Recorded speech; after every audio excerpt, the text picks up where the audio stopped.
Oh, millions of online poker players ripped off to the tune of $440 million, and the feds are blaming Full Tilt Poker, plus some of its celebrity players like Chris Ferguson, for taking the profits. Prosecutors are calling it a Ponzi scheme. Greg Raymer is a professional poker player. He's pretty stunned by the news. Greg, why? Well, I mean, I know a lot of these guys personally, so if these allegations are accurate and the player deposits added up to $390 million, but Full Tilt only had $60 million in cash, then that's a big mistake and a really bad action on their part. And since I know some of these guys personally, I'm just surprised that they could be guilty of such a thing.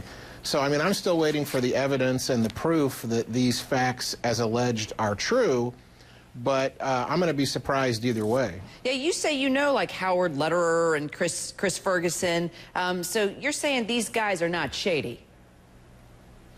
Yeah, and, you know, I know Chris Ferguson probably best of all the high-profile people that were involved in Full Tilt Poker, and I would just be shocked if he was doing something knowingly unethical, because he has just always been one of the most straightforward, honest guys I've ever met. In the poker world, in the legal world, in the scientific world. So Barry Boss, the attorney representing Full Tilt Poker, this is what he said. I want to get your reaction. He says that the fact that there may have been mistakes made by management does not mean that a Ponzi or that a business becomes a Ponzi scheme. So do you believe it was innocent mistakes, or did these guys know exactly what they were doing? I mean, this is a site that I believe grossed about $1 million a day at some point, right?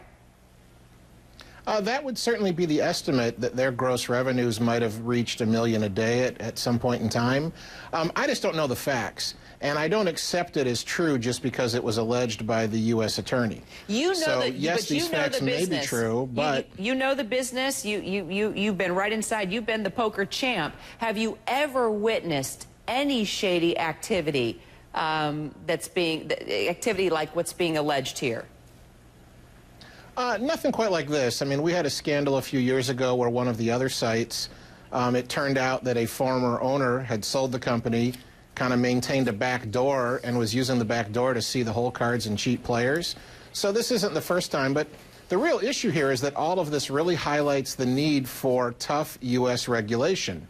Right now, we're outsourcing the regulation of online poker to other countries, to other, legalities. So we've got, Costa Rica and Gibraltar and so on that are regulating the online poker sites. Certainly that's not the countries we would turn to outsource the FDA and decide which drugs are safe and effective, but if and you which regulate, food suppliers are safe. If you've got the government regulate the online gambling, I mean, doesn't that change the dynamics of the game? I mean, critics have come forward and say, yeah, they'll just eventually shut it all down. Well, that's the whole point. Right now, they've been trying to shut it down, but it's still going on, and that leaves American consumers at risk because we don't have anyone to turn to. If all these allegations are correct, if Full Tilt Poker was behaving inappropriately, what do we do about it? They're not in the U.S. We can't sue them as consumers and try to get our money back. So that's why we want U.S. regulation. We want Congress to pass a bill to license and regulate online poker. And that's one of the things that a regulator ought to do, is require the site to maintain cash reserves that are sufficient to reimburse the players. The other big site that was taken down on Black Friday, we call it, April 15th, when the U.S. attorneys first filed this indictment, was PokerStars.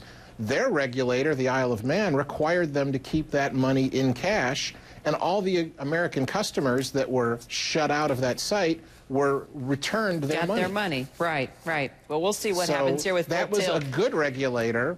We want the U.S. to be a good regulator like that as well.